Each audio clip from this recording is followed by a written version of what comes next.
자기 집에 낙상 리스크가 많다는 이와 같은 인식이 굉장히 낯섭니다.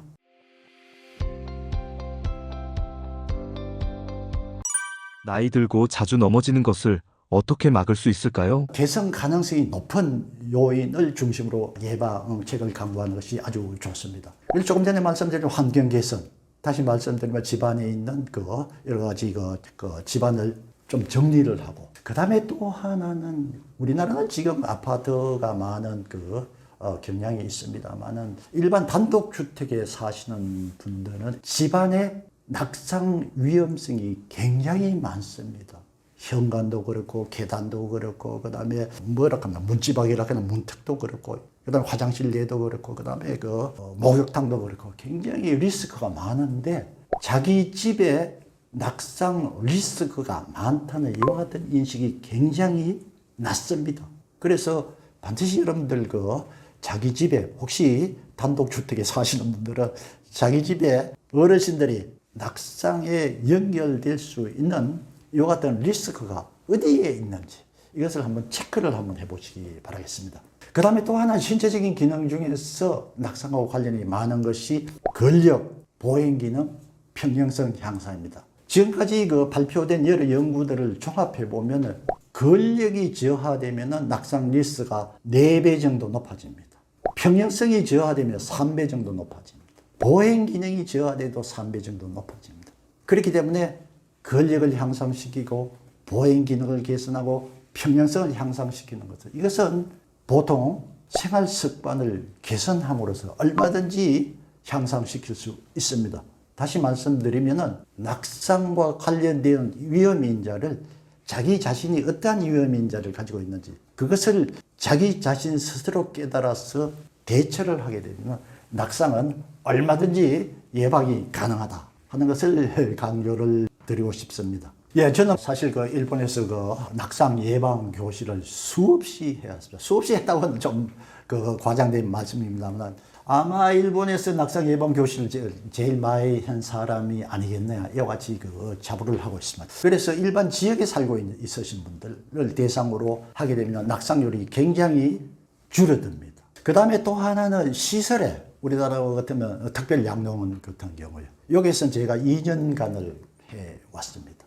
시설에 입소된 이 같은 사람들도 낙상률이 굉장히 줄어듭니다. 그 다음에 또 하나는 우리나라는 장기 요양 상태로 판정을 받은 사람, 요괴호 판정을 받은 사람, 이 사람들을 대상으로 해서도 낙상 예방 교실을 개최해 보았습니다. 자기 집에서부터 집에 거주하는 사람들은 이 낙상 예방 교실까지 올 수 없기 때문에 순환 버스를 이용을 해서 이 사람들이 참가하게끔 이렇게 했습니다. 그 다음에 조금 전에 말씀을 드렸습니다만 낙상 경험이 있는 사람들은 가능성이 3배 정도 높다고 이렇게 말씀을 드렸습니다만 이 낙상 경험이 있는 사람들, 이 사람들을 대상으로 해서 낙상 예방 교실을 개최해 보았습니다. 그래서 종합적으로 말씀드리면은 운동이 낙상 예방에 효과적인데 전체적으로는 어느 정도 예방 효과가 있는가 하면은 대체로 전 세계적인 경향을 다 분석해 보면 한 20% 정도 낙상 예방 효과가 있다는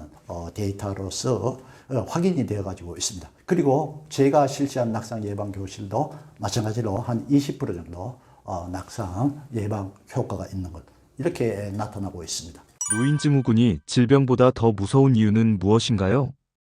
노인증후군 이 단어를 꼭 좀 기억을 해 두셨으면 좋겠습니다. 고령자의 건강을 위협하는 가장 큰 요인 중에 하나입니다. 물론 개인차가 많습니다. 고령자에게 많이 나타나지만 이것은 단독으로도 발생하지만은 다른 여러 가지 노인성 질환과 같이 발생하는 경우가 많습니다. 대표적인 것이 낙상이형 골절, 그다음에 노쇠, 건감소증, 인지기능 저하, 그다음에 요실금, 그다음에 저영양, 구강기능 저하 이와 같은 것을 통틀어서 노인증후군이다 이렇게 분류를 하고 있습니다. 이 노인증후군은 질병은 아니지만 노인들이 일상생활의 제가 이 자립이라는 단어를 굉장히 좋아합니다. 다른 사람한테 의존되지 않고 자기 혼자 자기 스스로 생활해 나갈 수 있는 이것을 자립이라고 하는데 일상생활의 자립을 방해하고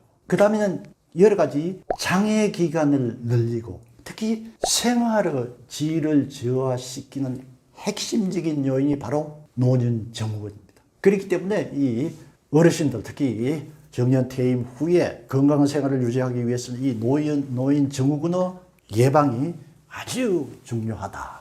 이렇게 강조를 하고 싶습니다. 노화와 노쇠는 어떤 차이가 있나요? 예, 아주 좋은 질문이십니다. 이 노쇠와 노화를 이것을 잘 구분을 못 하시는 분들이 있을지 모르겠습니다. 노쇠하고 노화는 아주 다른 개념입니다. 노화는 연령 증가에 따른 자연스러운 변화를 우리는 노화라고 표현을 합니다. 특히 우리 인간의 여러 가지 기능은 시간 경과에 따라 가지고 변화를 합니다.